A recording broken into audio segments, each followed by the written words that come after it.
So the beeps you're hearing are real-time signals from the Neuralink in Gertrude's head. So this Neuralink connects to neurons that are in her snout.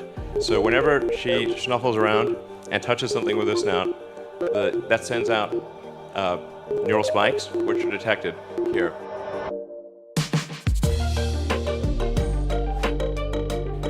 All right, welcome to the Neuralink product demo. I'm really excited to show you what we've got. I think it's going to blow your mind.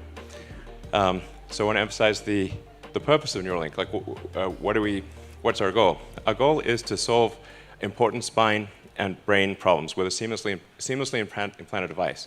So you want to have a device that you can basically put in your head and feel and look totally normal, but it solves some important problem in your brain or spine. So going into the Neuralink architecture, what we've done over the past year is dramatically simplify the device. So about a year ago, we had a device which had multiple parts, including a piece that had to sort of sit behind your ear, and it was complex, and you wouldn't still look totally normal. You'd have a thing behind your ear. So we've simplified this to simply something that is about the size of a large coin, and it goes in your skull, replaces a piece of skull, and the wires then connect within a few centimeters or about an inch away from the device. And this is sort of what it looks like. So, yeah. This is our little device. That thing at the bottom is just to hold the threads in place, because they're just like little fine wires. I mean, frankly, to sort of simplify this, what we're, I mean, it's more complicated than this, but in a lot of ways, it's kind of like a Fitbit in your skull with tiny wires. Our current prototype, version 0.9, has about 1,000 channels, so that's about 100 times better than the next best consumer device that's available. And it's a 23 millimeters by 8 millimeters. It actually fits quite nicely in your skull, because your skull is about 10 millimeters thick. So it goes flush with your skull, it's invisible, and all you can see afterwards is that there's a tiny scar. And if it's under your hair, you can't see it at all. In fact, I could have a Neuralink right now, and you wouldn't know. Anyway, so it's also inductively charged. So it's charged in the same way that you charge a smartwatch or a phone. And so you can use it all day, charge it at night, and have full functionality. So you would really, it would be completely seamless, and yeah, no wires. In terms of getting a link, so that, you need to have the device, a great device, and you also need to have a great robot that puts in the electrodes and does the surgery. So you want the surgery to be as automated as possible, and the only way you can achieve the level of precision that's needed is with an advanced robot. The link procedure, the installation of a link, done in under an hour. So you can basically go in the morning and leave the hospital in the afternoon. And it can be done without general anesthesia. So this is our surgical robot.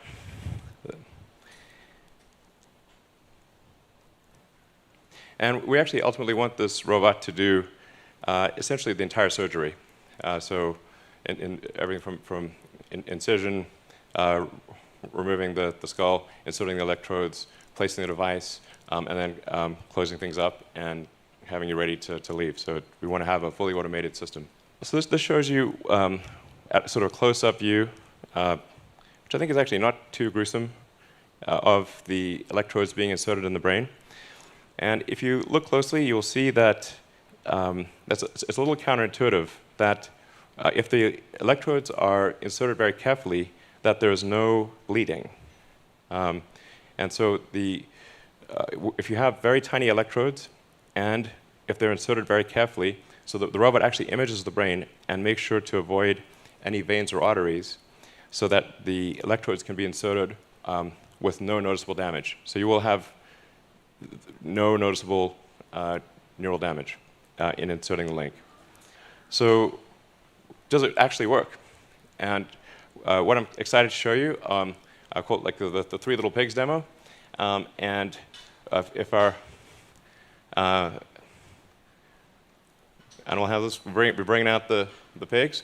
And what we're going to show you is well, I'll walk right over and show you. So what we have in pen number 1 is Joyce. And she does not have an implant. Obviously, healthy and happy. We're trying to get Gertrude out. And this is how you know it's a live demo. So here's Dorothy.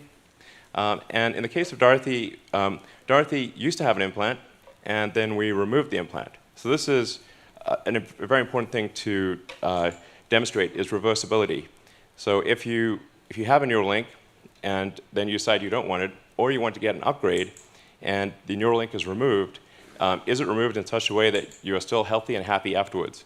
And what Dorothy illustrates is that you can put in the Neuralink, remove it, and be healthy, happy, and indistinguishable from a normal pig.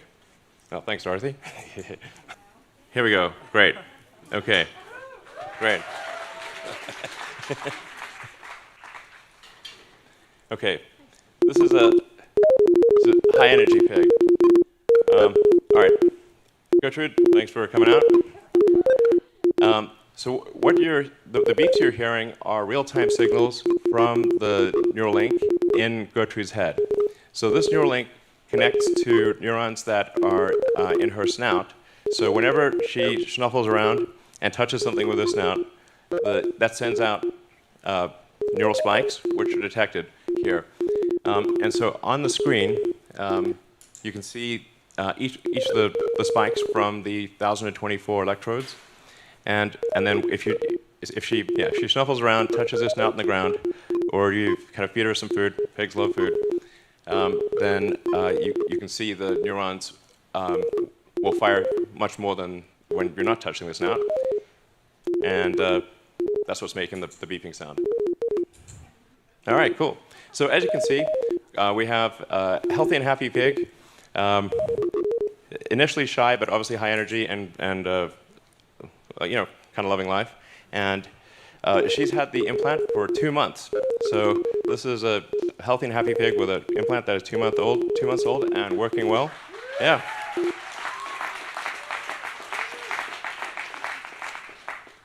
All right, cool.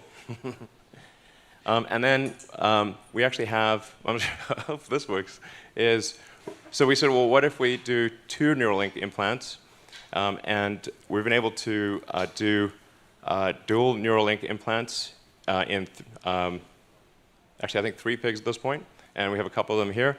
And we've been able to show that you can actually have multiple Neuralinks implanted, and again, healthy and happy and indistinguishable from a normal pig. So it's possible to have multiple links in your head and have them all be sending out signals and be working well. All right, so we just showed you a demonstration of reading brain activity. And let's see, probably see that. As I was saying, each of those dots represents a neural spike, and the blue chart at the bottom is showing an accumulation of neural spikes in that region. So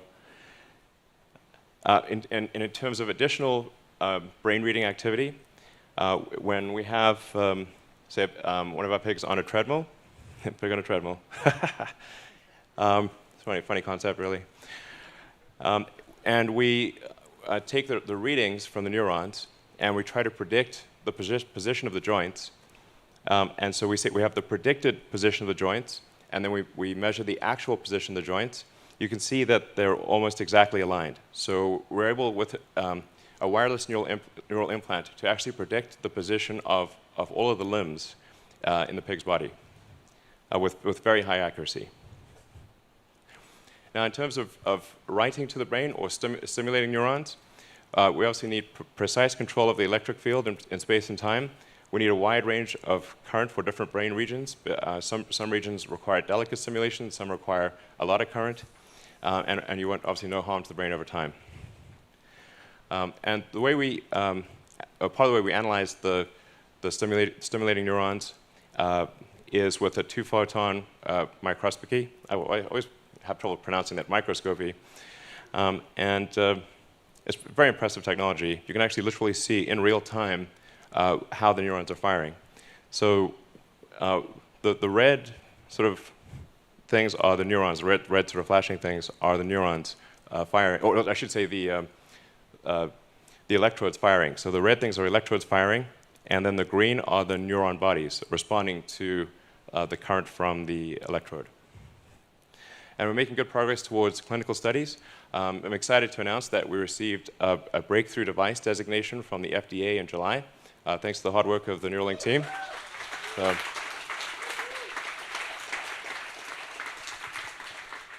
So I want to be clear, we're working closely with the FDA, and we'll be extremely rigorous. In fact, we will significantly exceed the minimum FDA guidelines for safety. We will make this as safe as possible. But what are some likely first applications? So our first clinical trial is aimed at people with paraplegia or tetraplegia, so cervical spinal cord injury. We're going to enroll, we plan to enroll a small number of patients to make sure the device is safe and that it works in that case. Yeah, so actually just to elaborate on that, if somebody is like a severe spinal cord injury, to the degree that they have very limited control even over their facial muscles. I think something that's very exciting as a long-term application is if you can sense what somebody's trying to do with their limbs, what they want to do with their limbs, then you can actually do a second implant that's at the base of the spine or wherever, just after wherever the spinal injury occurred, and you can create a neural shunt. So I think long-term, I'm confident that long-term it will be possible to restore somebody's full body motion. Another question from Twitter, will you be able to save and replay memories in the future? Yes, I think in the future you'll be able to save and replay memories. I mean, this is obviously sounding increasingly like a Black Mirror episode, but well, I guess they're pretty good at predicting. But yeah, essentially, if you have a whole brain interface, everything that's encoded in memory, you could upload. You could basically store your memories as a backup and restore the memories. And ultimately, you could potentially download them into a new body or into a robot body. The future is going to be weird. One common theme that's been coming up a lot on these Twitter questions coming in is that of availability. And so Matthias has a specific question on this, which is, any estimate of how much it will cost at launch and what price it will reduce to over time? Well, I think at launch, it's probably going to be, I would say that's not really representative, because at first, I think it's going to be quite expensive, but that price will very rapidly drop. And I think over time, we want to get the cost obviously down as low as possible. But I think inclusive of the automated surgery, I think we want to get the price down to a few $1,000s, something like that. And I think that's possible. I think it should be possible to get it similar to LASIK, and then the device electronics itself, I think will not be very expensive. Because it actually does use a lot of the parts that are made in extremely high volume in tens of millions of units for smartphones and smartwatches and wearables in general.